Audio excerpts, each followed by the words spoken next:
one. Oh, this one's gold. That one's completely gold. Ooh, I like that one.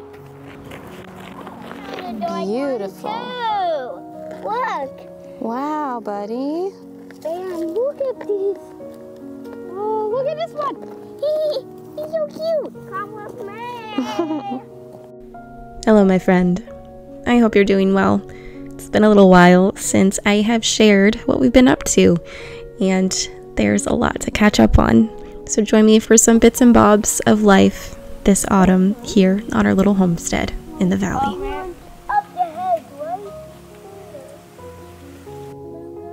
We've been enjoying our time outside, going for walks, collecting treasures of the season. I'm enjoying the last of the fall colors. The leaves are dropping quickly, and soon the trees will be bare. Who do you have? Taters. I think went up and on top of. Okay, now put her down gentle. She went on. Very nice.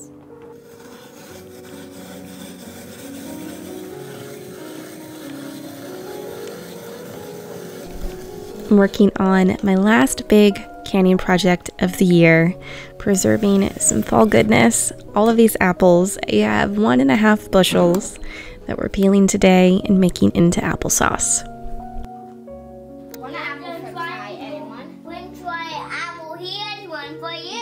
Oh, you want one, Mom? No, thank you. They're really yummy. One for you. Aww. And a triangle one. It's like a sandwich. First you take cut. Oh, big. I have 2 wonderful big helpers this season. They're always so eager to lend a helping hand, and they did a really good job. And there you go. You got your french fry. 1.5 bushels of apples in this roaster. I did throw a little bit of water in the bottom just so nothing is sticking. So I am just going to let this cook down all afternoon on low. In the meantime, we're gonna go outside and get some stuff done. I'll just come check on it every once in a while. I'm seeing some big pieces here that the kids left. Tried to make them a little bit smaller. This time of year is when we do as much as we can to prep the garden for a nice, smooth start and a clean slate for next season. So now that I have been gardening for quite a few years, I have learned what works well and what doesn't, what I like and what I don't like. So I am making the garden what I want it to be, finally. So we're doing away with a few different areas. We're taking down these trellises up in the front. They were far too shaded by our big maple tree, and nothing grew there very well, not even shade-loving things. So we're just going to do away with it, and this area will be grass. So I am attempting to help my husband get these T-posts out. We don't have one of those T-post removers, and we really wish we would have had one, but Matt rigged up this system here to get it out, and it got the job done. But there are so many roots and rocks in here, I'm not really sure how we got these T-posts in the ground.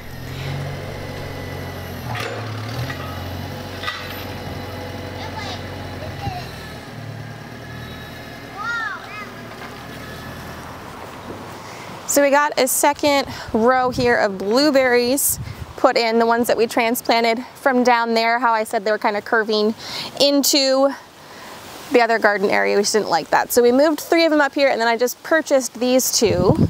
These are pink lemonade blueberry bushes.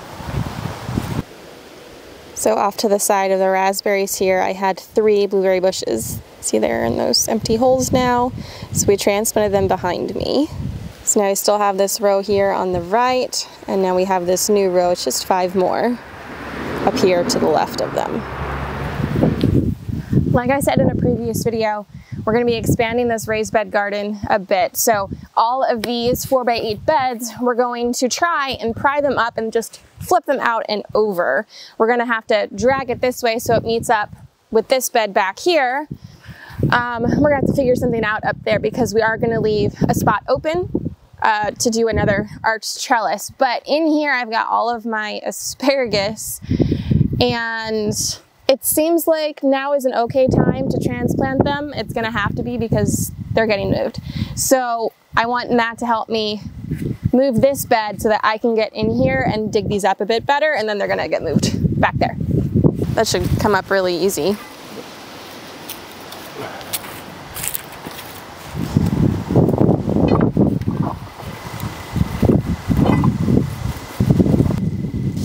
All right, so just lift up and flip. Or are you gonna do it? You don't even need to do it.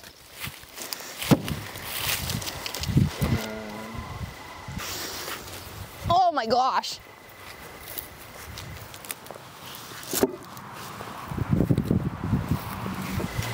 So I'm moving stuff around. These were over, there was one by the greenhouse with blackberries in it, and then there was one in front of the chicken coop that just had some of the kids' flowers in it this year. So I just quick picked these up. It's actually really easy to do. They're gonna stay here. I have to level the ground and obviously fill them with dirt, but this is where my asparagus crowns are going to go. It should be really easy to transplant them in something like this. And the reason, besides expanding the garden, that I need to move them, I don't like how tall they get and how they just kind of block things out. I just don't love the look of them there in that garden space, but I thought here it'd kind of be like a nice little privacy fence because the road is right back that way if we sit out here for dinner and just have some asparagus fronds up here. So if you've never seen asparagus crown dug up, they've got these really long roots. You can see tops of them here. So I'm gonna dig straight down here until I can kind of see where the roots end so I can gauge just how far down I have to go before I can scoop. And the ground is super dry, so this is gonna be fun.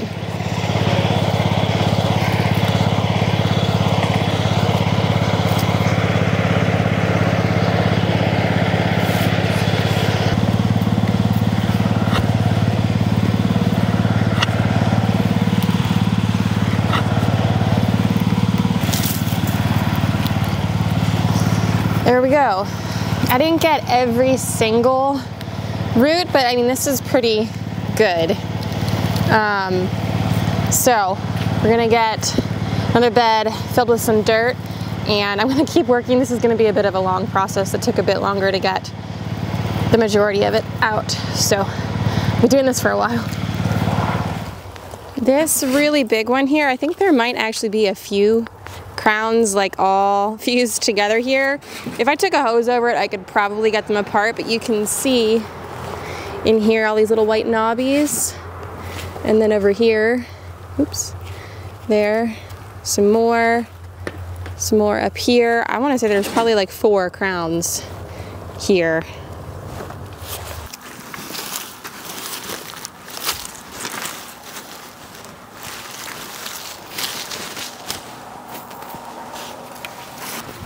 A week out from November. Look at this beautiful rose. The roses are still going strong.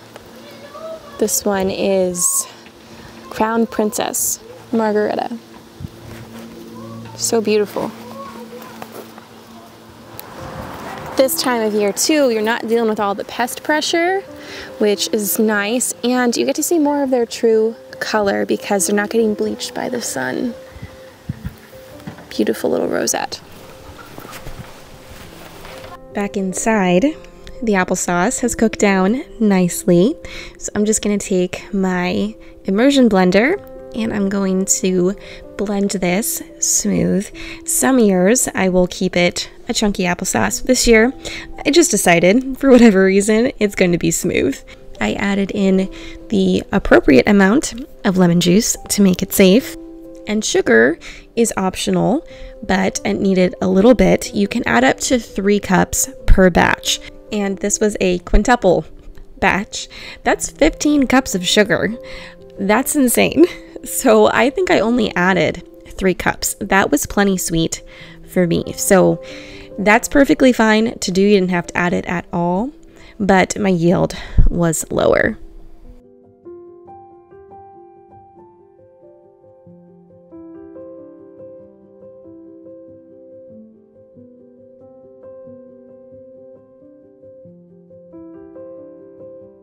Got all my jars filled to a 1/2 inch headspace. These process in a water bath canner for 20 minutes.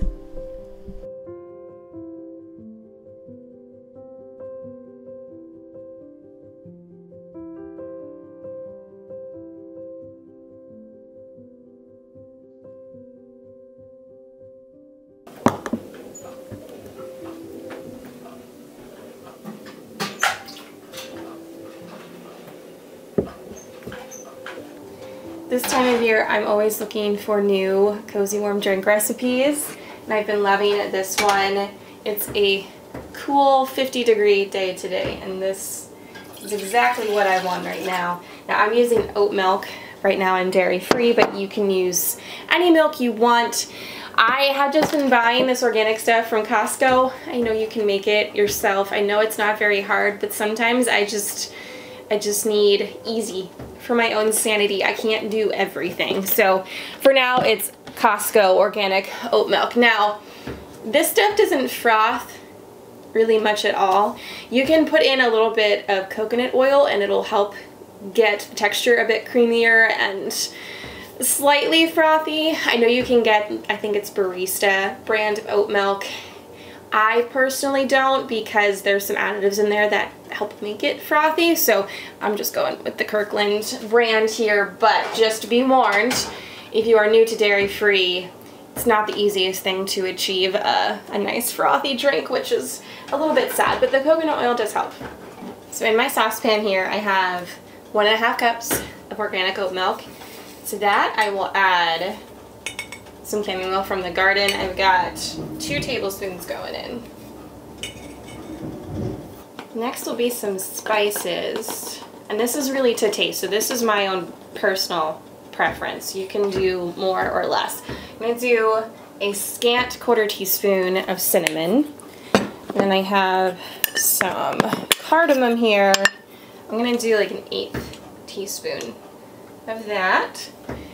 And just a little dash of cloves. I'm going to do it in my hand just to make sure it's not too overpowering. So just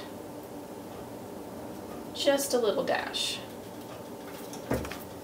Some vanilla. I am down to my last little bit here in this jar. I need to get some from downstairs to fill this up. So probably 1/4 to a 1/2 teaspoon in there. To sweeten it, I'm going to add some maple syrup. Again, to taste, I'll probably add about 2 tablespoons. Give this a stir. I am going to allow this to simmer for about 5 minutes.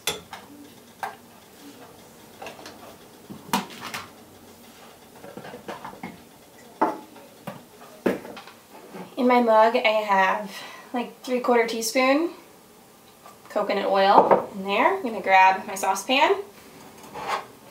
Now I'm going to strain. You don't have to, but I personally don't love when there's plant matter in my drink.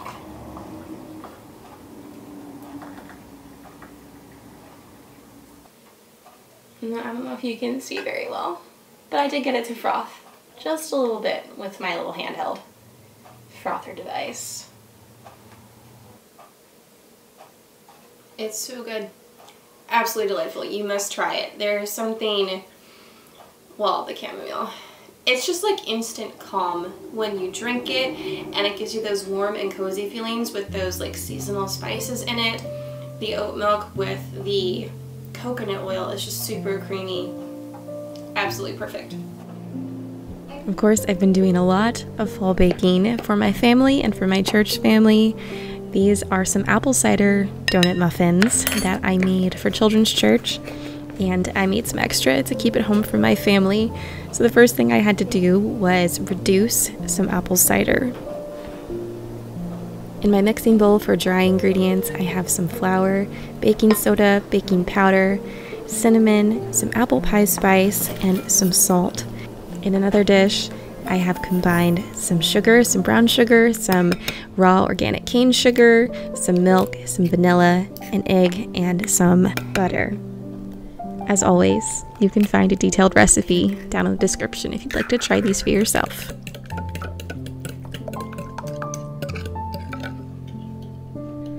combine these ingredients together, and I have set aside my reduced apple cider to cool, and that gets added in last.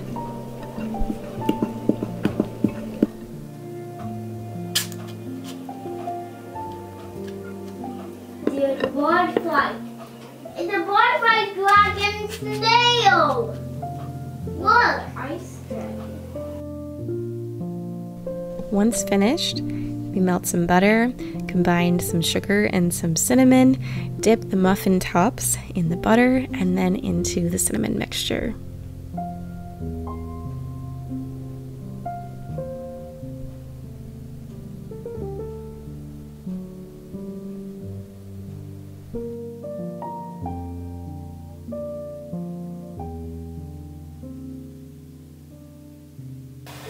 You will never guess what is in this little Tupperware container. This is Eleanor's little project, and I must say we've all been enjoying it. Let me give you a peek. I'm gonna make sure it doesn't escape. See it back there? That little one Eleanor got as a tadpole. I'm gonna close it so it doesn't get out and just have it loosely on here so she gets some air. So we've had this little one for about 6 weeks now. Eleanor found it at a local greenhouse in a water table and scooped it up in a little plastic cup and brought it home with her.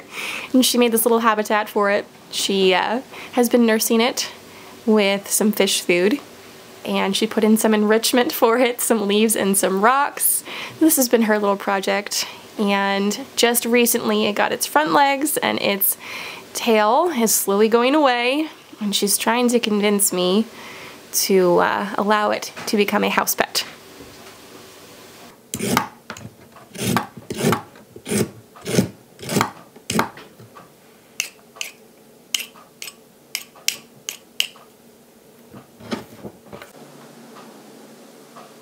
The variation in these yellow and orange carrots. Beautiful colors.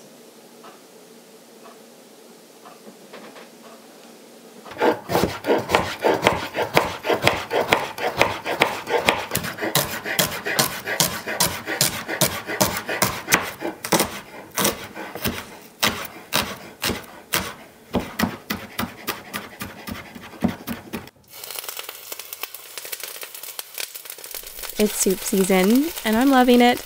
I've been making soup at least once a week. Sometimes it is by following a recipe, and other times it's just dumping a bunch of stuff together, which is kind of what this ended up being. So I browned up a package of plain pork sausage, sauteed a bunch of veggies together, some carrots, celery, shallot, and garlic, added some diced potatoes, and threw in some seasoning, some Italian seasoning, some salt and pepper, and topped it off with some chicken broth.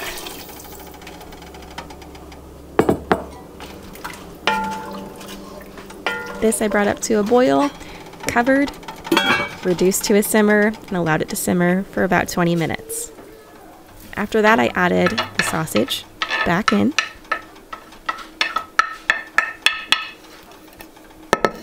and I wanted to make this a little bit creamier, but I wanted to make it so that I could eat it as well. So I had this coconut yogurt from Costco. Very clean ingredients. It's not overly sweet, not overly coconut flavored either. So I'm using this as my thickener and in place of like where I'd put heavy cream. And I must say it turned out really good. Everyone enjoyed this soup. So quick and easy to put together. I topped it off with some Parmesan cheese for my husband and the kiddos, and I used some nutritional yeast on mine.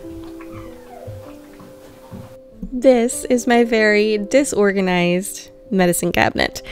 It is a project I've been meaning to get to, and now that there's lots of sickness going around, I wanted to make sure I had what I needed. So we cleared it out, and I am going to reorganize, take inventory, and see if there's anything that I need to add.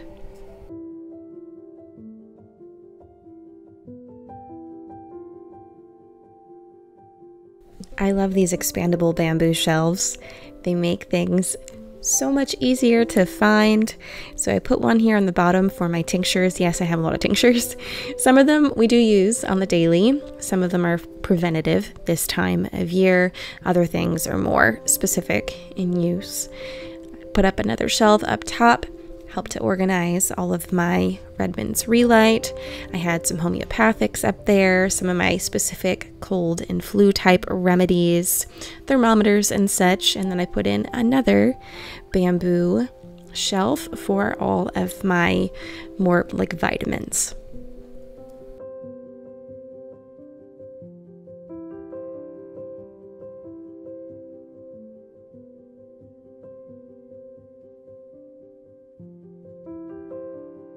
Sometimes on Fridays, my mom and I will go shopping together with the kids, of course.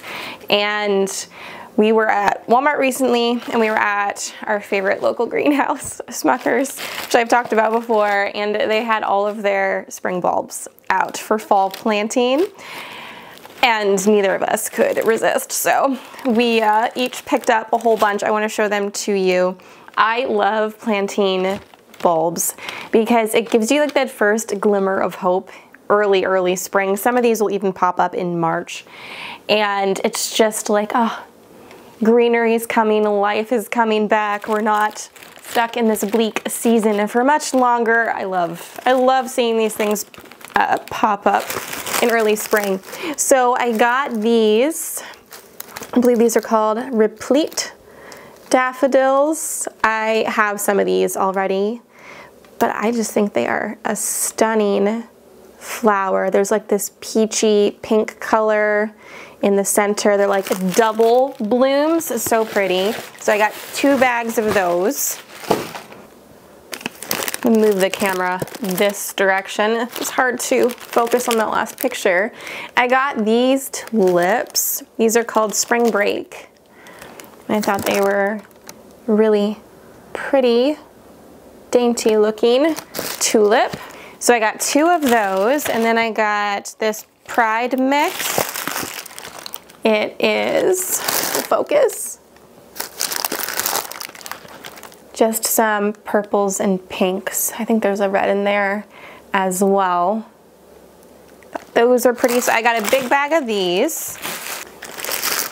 This one, the color might be hard for the camera to do it justice, but it's like this purpley pink color. It's called Purple Raven, and they're kind of elongated tulips. So I got a big bag of those.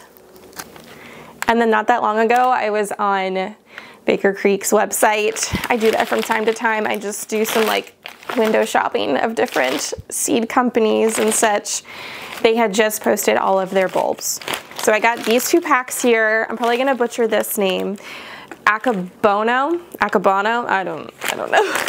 But it is A-K-E-B-O-N-O. I honestly don't remember what these look like at all. I remember at the time I was obsessed with them and I needed to have them, hence why I have them. But I'll put a picture on the screen so that you know what they look like. So I got that one, and I got some double sugar tulips as well. So I'm gonna plant those bulbs now. I wasn't quite sure where I wanted to put them. Oh, okay, she didn't get, the cat just ran in front of the camera, but she didn't obstruct your view. I have the other 2 beds full of bulbs from last year in front of the raised bed garden over there. Oh, I'm dripping tomato juices all over me. Most of these are rotten. Anyways, I have that one. I'm not gonna mess with that one. That one was pretty full from last year.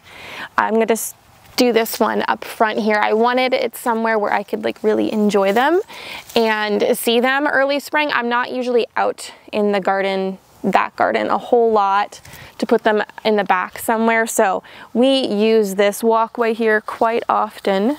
So I thought this would be a nice little display of spring bulbs. But first, we have to get all of the spent plants out.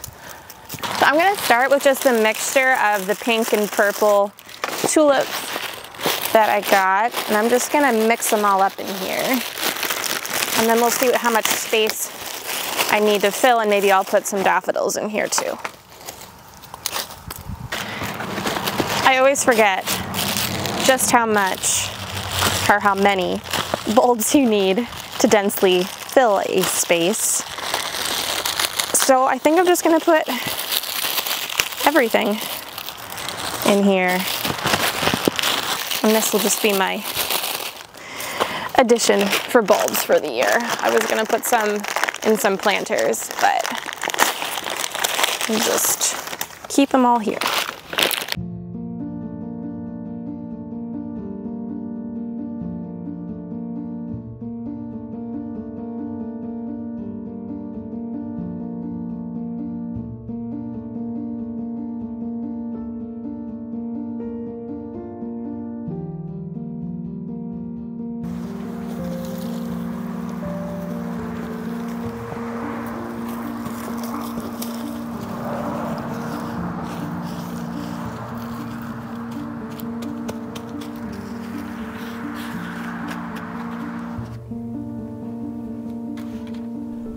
On our most recent walk, the kids and I hunted for some leaf treasures that we could preserve and enjoy in the home, just trying to prolong this fall season and enjoy it while we can. So I just melted some white beeswax. It needs to be very hot, and I quickly dip them, shake off the excess, and I just allowed them to fully dry on some parchment paper.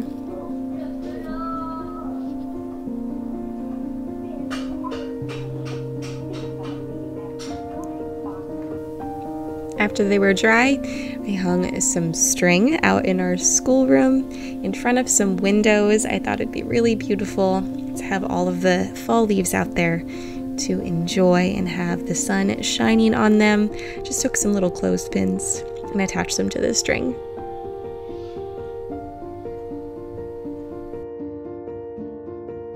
I also added some fairy lights for some more whimsy and coziness.